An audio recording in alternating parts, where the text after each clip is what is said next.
The lights were already too bright when he stepped onto the America's Got Talent stage, but what truly blinded him was memory. Before he even sang a single note, the camera caught his trembling hands, the tight swallow in his throat, and the way he looked up at the ceiling as if asking permission from someone who wasn't there anymore. In that moment, millions of viewers leaned closer to their screens without realizing it. Who was this quiet Filipino man dressed in a simple Elvis-style suit, and why did it feel like something unforgettable was about to happen? His name barely mattered at first. What mattered was his story, written all over his face. He spoke softly, with an accent shaped by oceans and years of struggle, and told the judges he had grown up in a small home where music was both escape and survival. As a child, he would sing Elvis Presley songs not because he dreamed of fame, but because those songs were the only things that made his father smile after long, exhausting days of work. Music was the glue that held his family together when money was short and hope was even shorter. Life, however, doesn't pause for dreams. As he grew older, responsibility came knocking louder than opportunity. He worked endless jobs, sent money home, and put his passion on a shelf labeled someday. Someday he would sing again. Someday he would stand on a stage. Someday he would prove to himself that his voice mattered. But someday kept moving further away. Then came loss. His father passed away before ever seeing him perform on a real stage, and the guilt of that unfulfilled promise haunted him more than any failure ever could. When AGT announced open auditions, he almost didn't apply. He was older than most contestants. He had no manager, no viral videos, no safety net. Just a voice that had been waiting decades to be heard. Standing backstage, he nearly turned around and walked out. But then he remembered his father sitting on a worn-out couch, eyes closed, smiling as Elvis played on a crackling radio. And he stepped forward. The first note changed everything. It wasn't just accurate or powerful, it was honest. His voice carried years of sacrifice, of missed chances, of love that never fades. The room went silent, the kind of silence that only happens when people are afraid to breathe and break the moment. Judges leaned forward. Audience members wiped tears they didn't expect. Even the camera operators seemed to forget they were working. As the song built, so did the emotion. He wasn't impersonating Elvis, he was channeling what Elvis meant to him: hope, resilience, and dignity in the face of hardship. When he reached the chorus, his voice cracked just enough to reveal the pain behind it, and that imperfection made it perfect. Goosebumps spread across the theater. This wasn't just a performance. It was a confession, a tribute, and a goodbye all wrapped into one golden moment.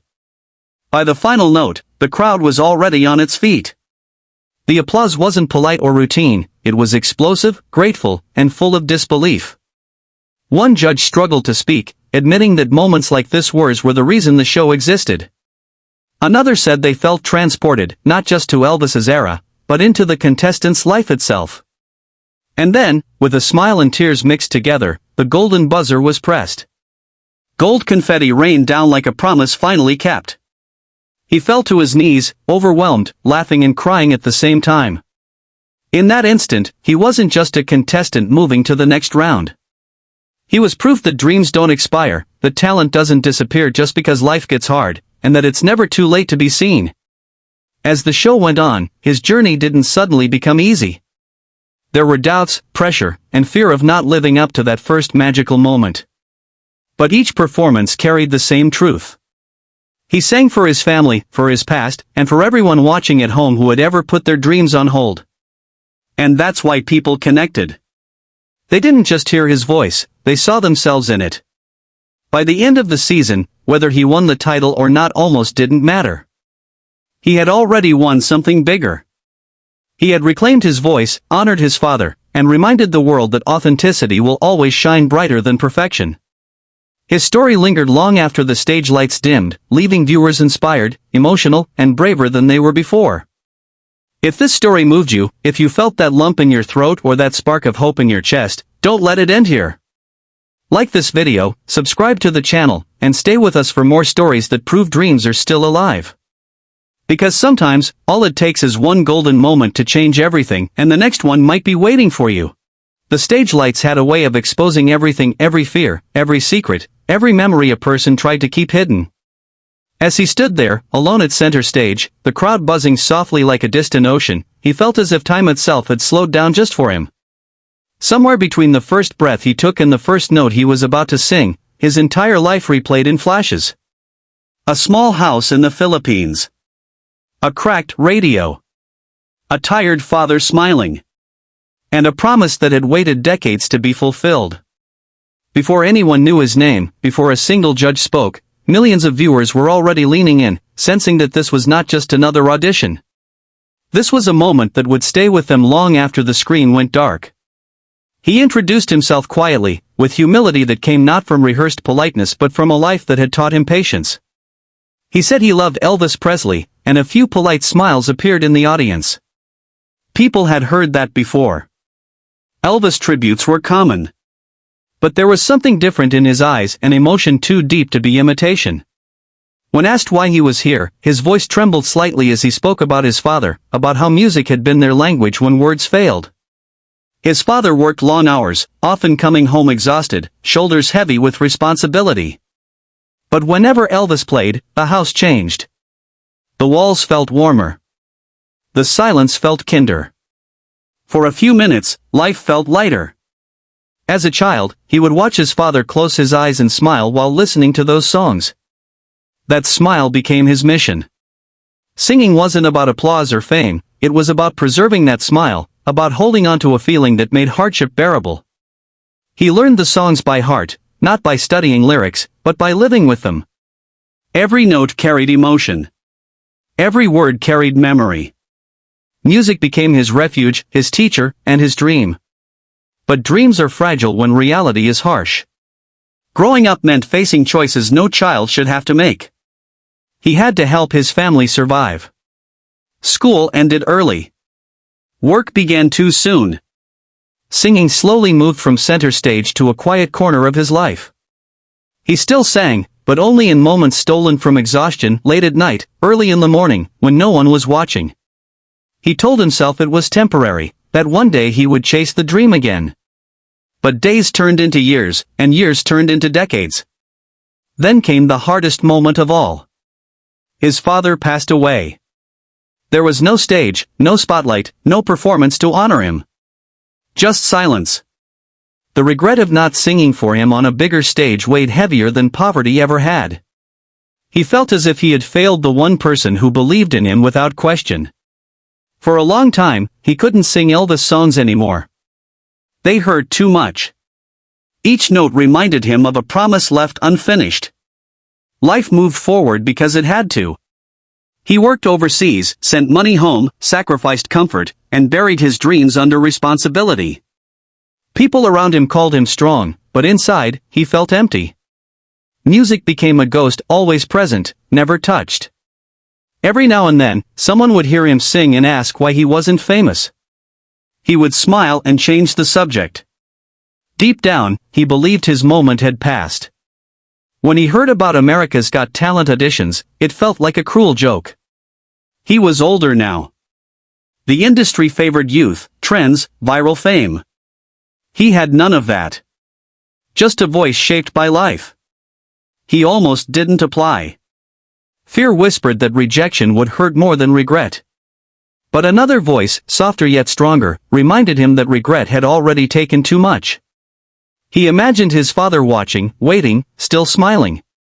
And for the first time in years, he chose courage. The journey to the audition was not glamorous. There were long flights, sleepless nights, moments of doubt that nearly sent him back home. Backstage, surrounded by younger contestants full of confidence and energy, he felt invisible. He questioned everything, his choice, his worth, his timing. His hands shook. His heart raced.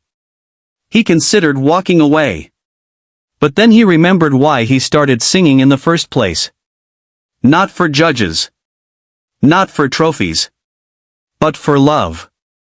When he finally stepped onto the stage, something shifted. The fear didn't disappear, but it transformed. It became focus. Purpose. As the music began, he closed his eyes, not to escape the audience, but to invite his past to stand beside him.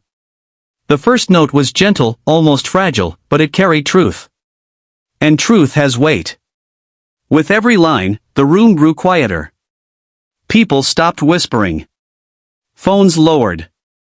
Hearts opened. His voice wasn't perfect in the technical sense, but it was real. It cracked where life had cracked him. It soared where hope still lived.